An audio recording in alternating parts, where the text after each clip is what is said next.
ஓம் ஸ்ரீராம ராம ராமேதி ரமே ராமே மனோரமே சகசிரநாம தத்துல்யம் ஸ்ரீராம நாம வராணனே. உலகம் யாவையும் தாமுலா வாக்கலும் நிலைபெறுத்தலும் நீக்கலும் நீங்களா அழகிலா விளையாட்டுடையார் அவர் தலைவர் அன்னவர் சரண் நாங்களே. எத்திர எத்திர ரகுநாத கீர்த்தனம் தத்திர தத்திர கிருத்தமாஸ்தகாஞ்சலிம் வாஷ்பவாரி பரிபூர்ணலோச்சனம் மாருதிம் நமது ராட்சசாந்தகம். அஞ்சிலே ஒன்று பெற்றான் அஞ்சிலே ஒன்றைத் தாவி அஞ்சிலே ஒன்று ஆறாக ஆரியர்க்காக ஏகி அஞ்சிலே ஒன்று பெற்ற அணங்கைக் கண்டு அயலாரூரில் அஞ்சிலே ஒன்றை வைத்தான் அவன் எம்மை அழித்துக் காப்பான். இன்னைக்கு நம்ம கம்பராமாயணத்துல பாலகாண்டத்துல திருஅவதார படலத்துல 41வது பாட்டு பார்க்க போறோம். அர்க்கியம் முதலினோடு ஆசனம் கொடுத்து இருக்க என இருந்த பின் இனிய கூறலும் முறுக்கு இதழ் மடந்தையர் முனிவனை தொழா பொறுக்கென எழுந்து போய் புறையுள் புக்கனர். இதுதான் பாட்டு. இப்ப பதம் பிரிச்சு பொருள் பார்க்கலாம். அர்க்கியம் முதலினோடு, அர்க்கியம் முதலான உபசரிப்புகளோடு ஆசனம் கொடுத்து அமர்வதற்குரிய ஆசனமும் தந்து இருக்க என இருந்த பின் அமர்வீராக என முனிவன் கூற அந்த மகளிர் அமர்ந்ததன் பின்னர் இனிய கூறலும் இனிய உரையால் முகமன் கூறி வரவேற்கவும் முறுக்கு இதழ் மடந்தையர் முறுக்கம்பூ போன்ற உதடுகளை உடைய அப்பெண்கள். இந்த இடத்துல முறுக்கு இதழ் அப்படின்னா அதாவது முள்ளு முறுக்கம்பூ இல்லாட்டி கல்யாண முறுக்கம்பூ அப்படின்னு சொல்லுவாங்க. அந்த முறுக்கம்பூ செடி அதனுடைய பூக்கள் ரொம்ப செக்கச்செவேர்னு இருக்கும். இது முருங்கைப்பூ கிடையாது, இது முறுக்கம்பூ. அது வேற விதமான ஒரு செடி. அந்த மாதிரி இதழை கொண்ட ரொம்ப செக்கச்செவேர்னு உதடுகளை கொண்டுள்ள பெண்கள் அப்படின்னு சொல்றாரு. முறுக்கு இதழ் மடந்தையர் முனிவரை தொழா, அந்த முனிவனை தொழுது பின்பு பொறுக்கென எழுந்து போய் விரைந்தெழுந்து சென்று புறையுள் புக்கனர், தமது பர்ணசாலையை அடைந்தனர். இப்ப நம்ம இந்த பாட்டுல இருக்கக்கூடிய நயங்களை பார்க்கலாம்.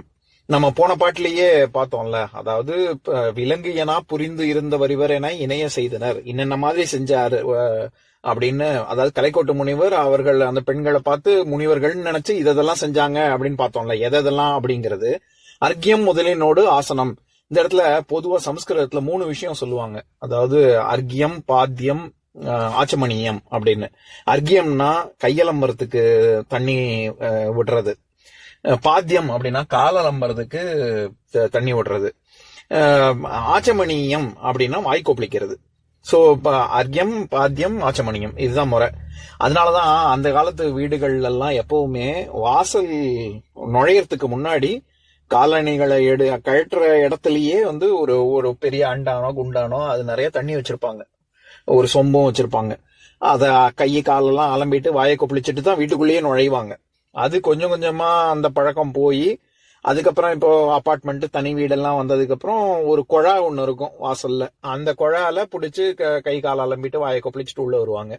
அதுவும் போய் இப்ப எதுவுமே இல்லாம நேரா ஏன்னா அபார்ட்மெண்ட் வீடு நேரா உள்ளே வராங்க. அந்த மாதிரி ஆயிடுச்சு. எதுக்கு இதை சொல்ல வரேன், அந்த முறையே அதுதான் அர்க்கியம். அதனாலதான் அர்க்கியம் முதலினோடு அப்படின்ற. முதலிய அப்படின்னா வேற என்னென்னலாம் அப்படின்னா அர்க்கியம் பாத்தியமும் ஆச்சமணியும் சேர்த்து அப்படிங்கறதுனால அர்க்கியம் முதலினோடு அப்படின்னு சொல்றாரு. ஆச்சமனம் கொடுத்து அவங்க யாராவது வீட்டுக்கு நம்ம வந்தாங்கன்னா உபசரிக்கிற முறை இதுதான். அவங்களுக்கு கை கால அலம்பி வாயை குப்பிளிச்சு அதுக்கு தண்ணி, அவங்க ஏதாவது அவங்கள சுத்தப்படுத்திக்கணும் அப்படின்னு நினைச்சாங்கன்னா முதல்ல அதை செய்யணும். அதுக்கப்புறம் அவங்க இருக்கிறதுக்கு ஒரு ஆசனம் கொடுக்கணும். அதுக்கப்புறம் ஒரு நல்ல விதமா இனிய கூறலும் உட்காருங்க அப்படின்னு நம்ம சொல்லணும். அதுக்கப்புறமா இனிய விஷயங்கள் பேசி எப்படி இருக்கீங்க, சௌக்கியமா, வீட்டுல எல்லாரும் சௌக்கியமா, அந்த மாதிரி எல்லாம் கேட்கணும்.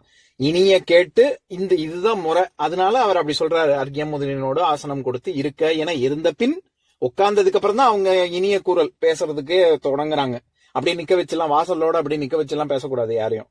அதனாலதான் திண்ணையும் இருந்தது அந்த காலத்துல. அதாவது வர்றவங்க போறவங்க திண்ணையில படுத்துக்கிட்டோம் அப்படின்னு சொல்லிதான் திண்ணங்கிற ஒரு கான்செப்டே இருந்தது.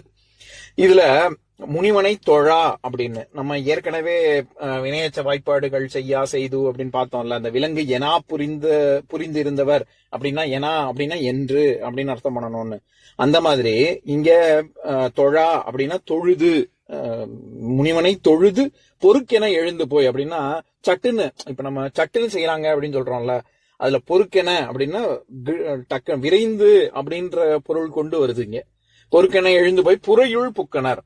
புரை அப்படின்னா நிறைய அர்த்தம் இருக்கு.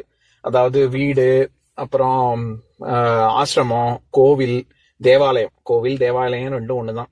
இது அதை தவிர மாட்டு தொழுவோம், பொதுவாகவே ஒரு இடம், பூமி, இப்படிலாம் நிறைய அர்த்தம் இருக்கு. இந்த இடத்துல ஆசிரமம் அல்லது வீடு அப்படிங்கிற பொருள்ல தான் வருது. அதாவது 4000 திவ்ய பிரபந்தத்துல பெரியாழ்வாரோட திருமொழியில 202வது பாசுரம், அதை படிக்கிறேன் கேளுங்க. வெண்ணெய் விழுங்கி வெறுங்கலத்தை வெற்பிடையிட்டு அதன் ஓசை கேட்கும் கண்ணபிரான் கற்ற கல்வி தன்னை காக்ககில்லோம் உண்மகனை காவாய் புன்னிரு புளிப்பெய்தால் ஒக்கும் தீமை புரை புரையால் இவை செய்ய வல்ல அன்னர் கண்ணான் ஓர் மகனை பெற்ற அசோதை நங்காய் உன்மகனை கூவாய் அப்படின்னு அந்த பாசுரம் இருக்கு. அதாவது என்னன்னா, வெண்ணெய விழுங்கிட்டு வெறும் கலம் வெறும் பாத்திரத்தை எடுத்து இதுல அந்த மண்பானையை எடுத்து கல்லுல வீசி எறிகிறான். அந்த ஓசை கேட்டு கண்ணன் ரொம்ப நன்னா இருக்கு இந்த சத்தம் அப்படின்னு சொல்றான். உன் மகனை நீ கூப்பிட்டு நீ இது பண்ணு, அவனை உன் வீட்டுக்குள்ளேயே வச்சுக்கோ. புண்ணில் புளி பெய்தால் ஒக்கும் தீமை. புண்ணுல புளிச்சாறு, புளி ரசம் அது விட்டா எவ்வளவு ரொம்ப கொடுமையா இருக்குமோ அந்த மாதிரி அவன் வீடு தோறும் பண்றான் அப்படின்ற பாட்டுல புரை புரையால் இவை செய்ய வல்ல, வீடுதோறும் எல்லா வீட்லயும் இப்படி பண்றான் அப்படின்னு சொல்றதுக்கு புரை அப்படின்னா வீடுன்னு வருது இல்ல. அந்த மாதிரிதான் இந்த இடத்துல புரையுள் புக்கணர்னா அந்த மாதிரி அவர்கள் இவரு கலைக்கோட்டு முனிவருடைய ஆசிரமத்துக்கு போய் அவங்க இதெல்லாத்தையும் அனுபவிச்சுட்டு திருப்பி அவங்க வீட்டுக்குள்ள சட்டுன்னு அவங்க திருப்பி அவங்க இருக்கக்கூடிய பர்ணசாலை ஒரு யோஜனை தூரம் முன்னாடியே இருக்காங்கன்னு சொன்னேன்ல, அந்த பர்ணசாலைக்கு செல்றாங்க அப்படிங்கிறது தான் கருத்து. இப்ப நான் பாட்டை இன்னொரு தடவை படிக்கிறேன் கேளுங்க. அர்க்கியம் முதலினோடு ஆசனம் கொடுத்து இருக்க என இருந்த பின் இனிய கூறலும் முறுக்கு இதழ் மடந்தையர் முனிவனை தொழா பொறுக்கென எழுந்து போய் புறையுள் புக்கனர்.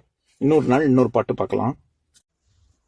ஓம் சாந்தாகாரம் புஜகசயனம் பத்மநாபம் சுரேஷம் விஸ்வாதாரம் ககனசத்ரசம் மேகவர்ணம் சுபாங்கம் லக்ஷ்மீகாந்தம் கமலநயனம் யோகி ஹிருத்யானகம்யம் வந்தே விஷ்ணும் பவபயஹரம் சர்வலோகைகநாதம். உம்பரோடு இம்பர்காரும் உலகம் ஓர் ஏழும் ஏழும் எம்பெருமான் என்று ஏத்தி இறைஞ்சி நின்று ஏவல் செய்ய தம்பியரோடும் தானும் தருமமும் தரணி காத்தான் அம்பரத்து அனந்தர் நீங்கி அயோத்தியில் வந்த வள்ளல்.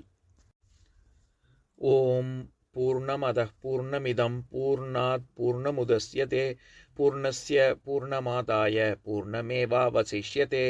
ஓம் சாந்தி சாந்தி சாந்திஹி. ஓம் சர்வேஷாம் ஸ்வஸ்திர்பவது சர்வேஷாம் சாந்திர்பவது சர்வேஷாம் பூர்ணம் பவது சர்வேஷாம் மங்களம் பவது. ஓம் சாந்தி சாந்தி சாந்திஹி. ஓம் சர்வே பவந்து சுகினः சர்வே சந்து நிராமயாः சர்வே பத்ராணி பஷ்யந்து மா கஷ்சித் துக்கபாக் பவேத். ஓம் சாந்தி சாந்தி சாந்திஹி.